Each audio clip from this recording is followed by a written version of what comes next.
Seja bem-vindo, Corvonautas, no canal. Vamos estrear um novo quadro a partir de hoje aqui no canal do Corvo, falando sobre o que você, lá do lado espiritual. Vamos conhecer um pouco de cada coisa espiritual. Hoje vamos falar sobre espiritismo. Depois vamos falar sobre outras aí no decorrer dos vídeos. Cada semana vamos trazer um quadro para vocês aí, tirando dúvida para vocês. Será que vocês sabem o que é espiritismo? Muita gente fala assim, Corvo, eu não acredito em demônio, eu não acredito em capeta. O Satanás existe? Existe sim. Você, não importa se você é kardecista, se é um bandista, se é candomblessista, se é evangélico, se é católico, todas as religiões têm um princípio. O princípio é Deus. O princípio vem de Deus. E o Deus fala, o demônio existe. Como é que você fala que o demônio existe? Você sabe quem é Deus? Você sabe qual é o nome de Jesus? Você estudou sobre Jesus? Você nem estuda sua religião, você quer estudar Deus. Você fica preso, você aí, ó. Você que tá me vendo agora. Não adianta reclamar, não adianta xingar, não adianta falar assim, o corpo tá errado. Escuta. Deixa eu falar uma coisa pra você. Quem te falou de Deus que existe? Como é que você acredita em Deus? Você tá me vendo aí agora do outro lado. Você acredita em Deus da onde? Quem te falou que Deus existe? Se eu pegar esse copo aqui e falar pra você que isso aqui é plástico ou é vidro, você vai saber o quê? Você vai acreditar? Você não vai pesquisar? Se eu falar que esse aqui é diamante, você vai acreditar? Se você não pesquisar, você vai pela cabeça dos outros? Você vai pela cabeça de quem está ensinando? Não seja prisioneiro na sua religião. Sai da bolha e começa a estudar, pesquisar, correr atrás. Depois eu que não tem estudo. Vai atrás da verdade. A verdade vos libertará. Todas as coisas, o princípio é Deus. O princípio de Deus, e o próprio Deus fala, o demônio existe. Como é que você fala que Deus, que acredita em Deus? Quem acredita em Deus, o demônio existe. Então você não acredita em Deus, você não sabe quem é Deus, pra você falar uma merda dessa. Porque o próprio Deus fala que o demônio existe. Está na Bíblia. E todas as religiões que vem através de uma. Surgiu como surgiu o Espiritismo, depois do Espiritismo surgiu a Umbanda, e depois surgiu tudo. Não adianta falar que não é sim. Quer pesquisar? Pesquisa. Vamos lá, vou falar hoje sobre o Espiritismo. Você conhece o Espiritismo? Você conhece? Você sabe o que é? Da onde surgiu? Como surgiu? Como é que você fala que Deus não existe? Se o próprio Kardec era católico, veio do fundamento de religião, com ciência, com filosofia, minha língua não dobra para falar isso, não, veio tudo sobre isso para trazer uma coisa para coisa. Vou explicar para vocês mais em detalhe, para vocês resumir, para vocês entenderem, tá? Talvez vocês não estão entendendo. Então, o espiritismo, a doutrina espírita, ou o espírito kardecista, como algumas pessoas chamam, ela é uma doutrina religiosa, filosófica, minha língua fala isso, mediúnica e moderna de espiritualidade, que foi trazida, codificada, vamos dizendo assim, pelo pedagogo Hipólite Leontes Benizardes Rivair, conhecido como Kardec. Tá? O termo espiritismo não existia naquela época. Allan Kardec, quando terminou o livro dos Espíritas, de 1857, ele falou, cara, todos os nomes, espiritualismo, é coisa tipo, não designava o que ele queria. Era uma palavra caracterizada. Então ele bolou uma nova palavra, um neologismo. Ele pegou espírito, o ismo como doutrina, para designar o corpo de ideia que ele estava lançando nesse livro. E com esse termo criado, ele quis definição que era o espiritismo. Ele deu a definição mais ou menos assim: a uma doutrina fundada sobre a existência, a manifestações e ensino dos espíritos. E mesmo sendo reconhecido como ciência dessa época, o Kardec dizia que o espiritismo unia aspectos científicos, filosóficos e religiosos, buscando uma explicação do mundo físico, também do mundo que transcendia esse mundo. É muito comum hoje em dia, para definir ou ficar diferente de outras religiões, espiritismo, kardecismo, tá? Só que os próprios ensinamentos espírito não é bacana, porque o ensinamento não é de um único homem, não está centrado em um único homem, em Allan Kardec, como o cristianismo, como é voltado a Cristo, budismo, que é voltado para Buda. Aqui os ensinamentos vêm dos espíritos, com a coletividade dos espíritos, que se manifestam muitas vezes por meio de médios. Para a gente entender um pouquinho essa doutrina nasceu, é importante que no século XIX teve um florescimento do ocultismo, magia, das coisas ditas sobrenaturais. Justamente nesse momento histórico que a ciência, a religião, que tinha tanto tempo juntas e depois se separaram na Idade Média, se separaram, voltaram através de alguns estudiosos, os cientistas, a tentar juntá-las novamente. E no século XIX, uma série de fenômenos mediúnicos começaram a aparecer, a sendo documentado. Um dos mais famosos foi em 1848, em Rivers, nos Estados Unidos. Esse fenômeno, o primeiro documentado, efetivamente, as irmãs Fox, né, eram as 3 mulheres que moravam nessa cidade, e ela foi muito importante o início da gênese do novo movimento espiritualidade, né, da ocidental. As 3 ficou famoso um tipo de mediunidade delas. Elas conseguiam que os espíritos se manifestassem através de batidas, o que era chamado de tipologia na época. E uma coisa mais conhecida sobre isso foi o depoimento da Margaret. No livro do Sir Arthur, é o editor do Sherlock Holmes, ele escreveu a história do espiritismo. E lá conta esse depoimento da Margaret. As histórias das irmãs Fox davam um filme excelente. A história delas é toda envolvida fenômenos sobrenaturais, não explicáveis. Elas achavam corpos enterrados nos porões das casas que ninguém sabia, ninguém imaginava, elas achavam através da comunicação com os espíritos. Muito também de elas mesmas, elas brigavam entre elas. E em algum momento, uma delas falava que tudo era uma farsa, que depois voltava atrás, e eu estava brigando com minha irmã e falei isso. Então, vários episódios dessas mulheres que tem momentos de comprovação e momentos de refutação. Então, daria uma bela história. No meio dessas coisas acontecendo ali naquela época, desses fenômenos, Allan Kardec, que não tinha esse nome ainda, ele usava como nome dele de batismo, Hippolyte Léon de Denizade de Rivaer, ele era discípulo de um reformador educacional chamado Le Rohan, né? E ele começou a se interessar por esse assunto também, né? Na família católica, começou desde cedo se enveredar pelos meios científicos e filosóficos, minha língua dá para isso. Em 1834, ele começou a lecionar, dar aula, ele começou a publicar de obras sobre educação e acabou se tornando um membro da Real Academia de Ciências Naturais da França. Aí ele tornou um grande pedagogo, e a bandeira que ele levava, quando pedagogo, a democratização do ensino do território francês. Ele era um defensor tão grande da educação que ele manteve uns 5 anos na casa dele o cursos gratuito de Química, Física, Anatonomia e Astronomia. Segundo o livro Obras Póstumas, em 1854, ele tomou conhecimento das mesas girantes através do amigo dele, né, que era um magnetizador, através do irmão dele, desse amigo dele que conhecia essas mesas giratórias, né. O amigo dele era Frontian, era o Frontian. Então ele falava sobre isso.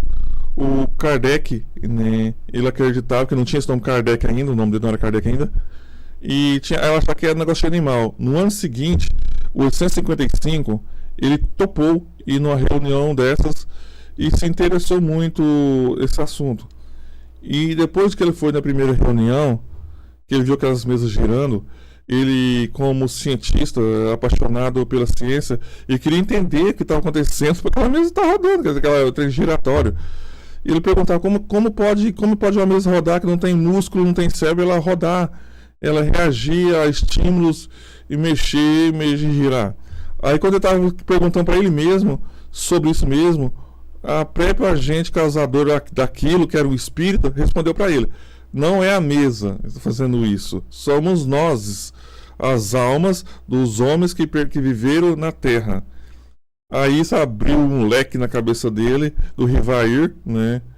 E uma vontade de pesquisar sobre isso, e ele passa a pesquisar não só as mesas girantes, também a importante incorporação, a mediunidade. Ele começou a pesquisar sobre isso. Aí ele passou a ter contato com a psicografia, né? Em especial, ele teve contato com um espírito familiar que passaram a conviver entre eles, assim, a trabalhar com ele junto. E o espírito orientava ele, e do Rivair. Esse espírito que falou para ele de uma vida passada, onde os dois seria, como eu falo o nome, seria dos passado, não sei, na região da Gália nessa época, da França.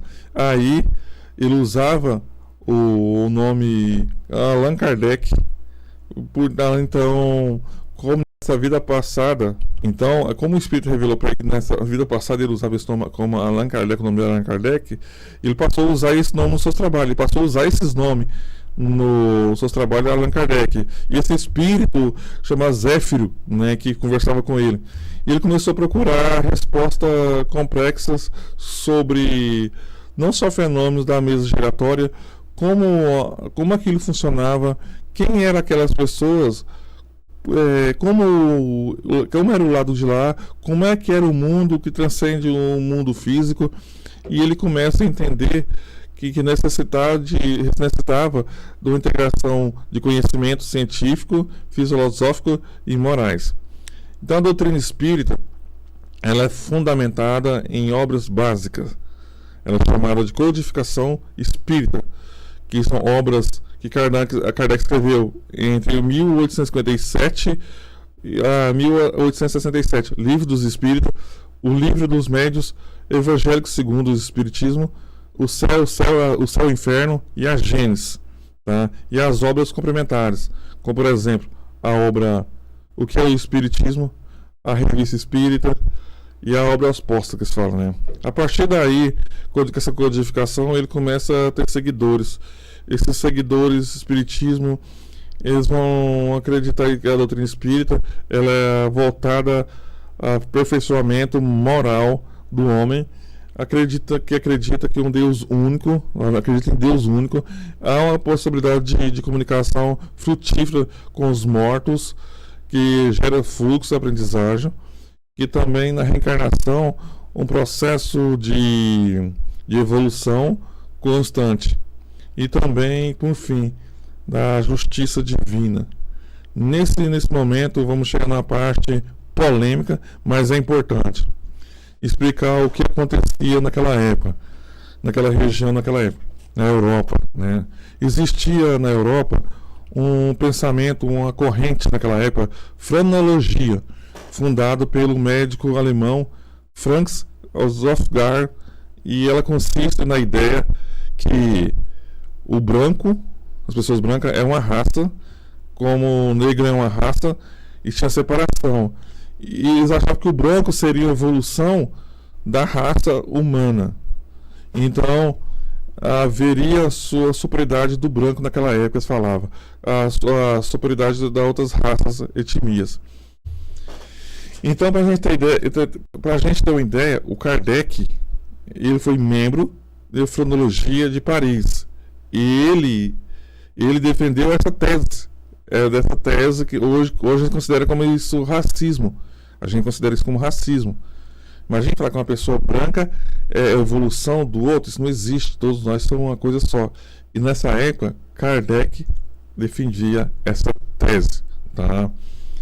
Então, na época, isso nessa época não era enxergado como racismo como é hoje, né?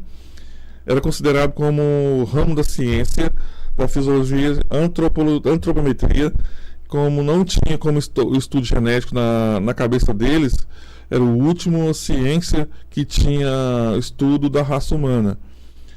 Isso no meio científico, anacronismo, que é chamar isso no meio científico, né?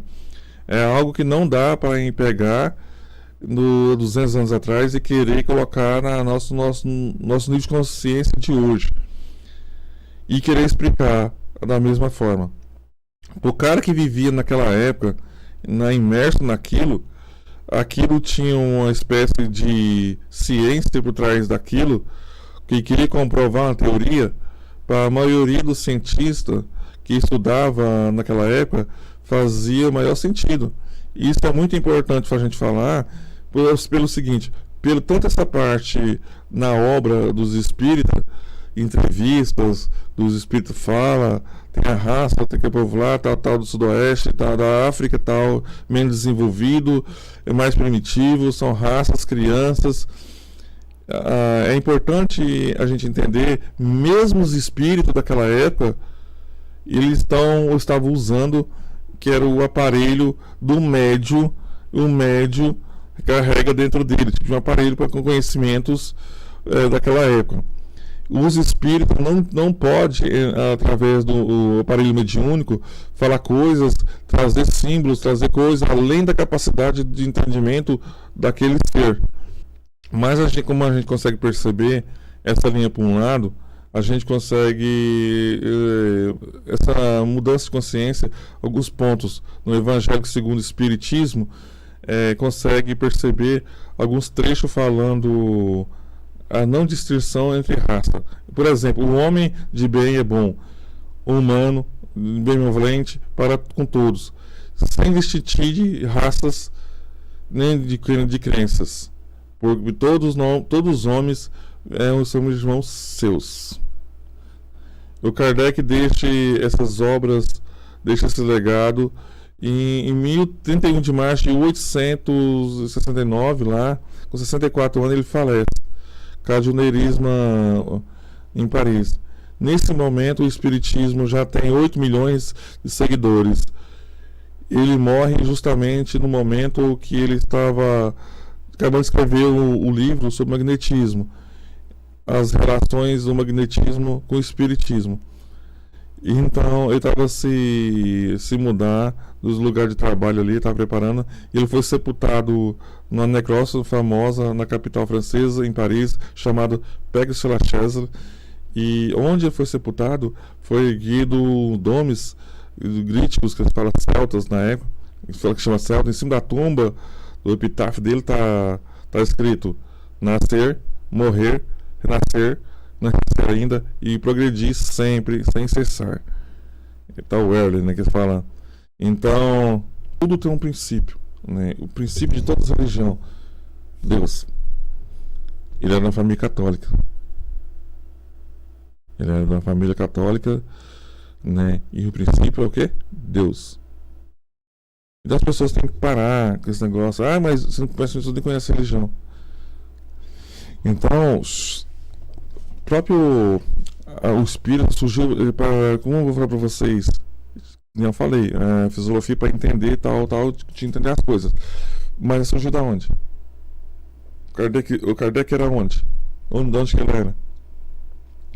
Então, todas as coisas que vai estudar tem reflexão. A pessoa sai evangélica vai levar o negócio da evangélica. Se a pessoa é espírita, vai levar esse espírito. Se for um bandista, vai levar um bandista. O princípio é Deus. A própria Bíblia fala: o demônio existe. Tudo vem da Bíblia. Não adianta falar que não é, que é sim. Se os próprios espíritos na época de kardecismo ou falavam assim: ô Kardec, tá errado, não pode fazer racismo. Mas nem os espíritos falavam isso, não pode ser racismo, todos são iguais. Por que os espíritos na época não falaram assim: não tem nada de diferença de cor, se o espírito é mais evoluído, porque não existe cor, tá? Não existe cor, não tem separado de cor. E deixou isso. Então, o próprio kardecismo defendia essa tese, que o branco era mais evoluído que a pessoa mais negra. Isso é racismo, existe isso. Toda essa religião tem o seu lado podre. E muitos de vocês não sabem. Conhecer a verdade vos libertará. Vai atrás da história, vai atrás da verdadeira história, vai pesquisar um pouco sobre sua religião, pesquisa um pouco sobre as outras, da onde surgiu, como surgiu, para você passar a entender as coisas um pouco, não ficar preso numa coisa, não ficar preso naquilo. Acorda pra vida, gente. Acorda pra vida. O diabo existe, sim. O Satanás existe. Existe muito mais coisa que você pensa. Mas quando a pessoa ficar presa em religião, achar que a religião, que você fica pensando que as pessoas estão te falando, mas você não pesquisa. É a mesma coisa eu falar assim, ó, tá acontecendo isso. Você vai acreditar? Por que você não pesquisa? Vai atrás, vai buscar atrás. Se eu falar de tal coisa, você vai pesquisar atrás. Por que você não pesquisa? Você só fica na vibe. A maioria dessas pessoas que falam isso é pessoas que vai na vibe dos outros, né? Maria vai com as outras, porque não pesquisa, não vai atrás do conhecimento para saber. O dia que você começar a estudar, você vai falar, pô, como é que eu nunca pensei nisso antes? Como é que eu nunca fui atrás disso antes? Ah, mas Deus é amor, Deus é amor. Deus ama todos os seus filhos. Mas como um pai corrige um filho, Deus também te corrige.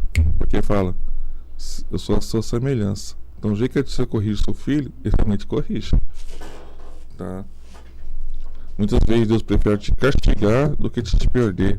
Acorda pra isso. Mesma coisa de um pai. Se o filho estiver fazendo errado, sabe que o pai vai deixar? Vai lá, se mata.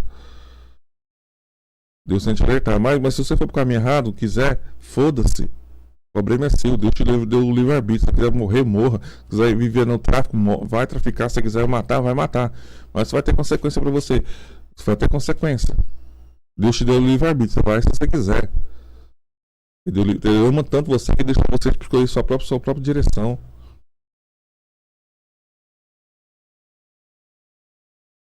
Várias palavras de Deus, você vê a palavra de Deus é bonzinho. Mas também ele foi consumidor, como a palavra diz. Noé, na época vamos lá, na época do dilúvio. Todo mundo estava tão arrebentado, falou assim, né? Opa, Noé, faz a arca aí. Você vai estar assim, o resto inundou na água para resultar. Depois ele falou para Noé, eu não vou acabar com o mundo em água, vou acabar aqui em fogo. E já tinha sido julgado e condenado. Jesus veio e morreu na cruz por nós. Porque a gente já tinha sido julgado e condenado, mas Jesus veio por nós. Não sabia também, né? Ele veio por nós para salvar a gente. Tirar a gente daquele sufoco. Que a gente está sendo condenado. O que Deus fez no Egito? Fica a dica. Que morreu todos os primogênitos. A árvore que não dá, figueira que não dá frutos é cortada e lançada no fogo. Presta atenção. No próximo vídeo eu vou falar sobre isso. Ah, mas tudo é amor. Pesquisa, vai a fundo, vai lá pra você ler. Então, você tem um livre-arbítrio, vai se quiser. Deus é tão bonzinho, ele fez a gente, né, um vencedor.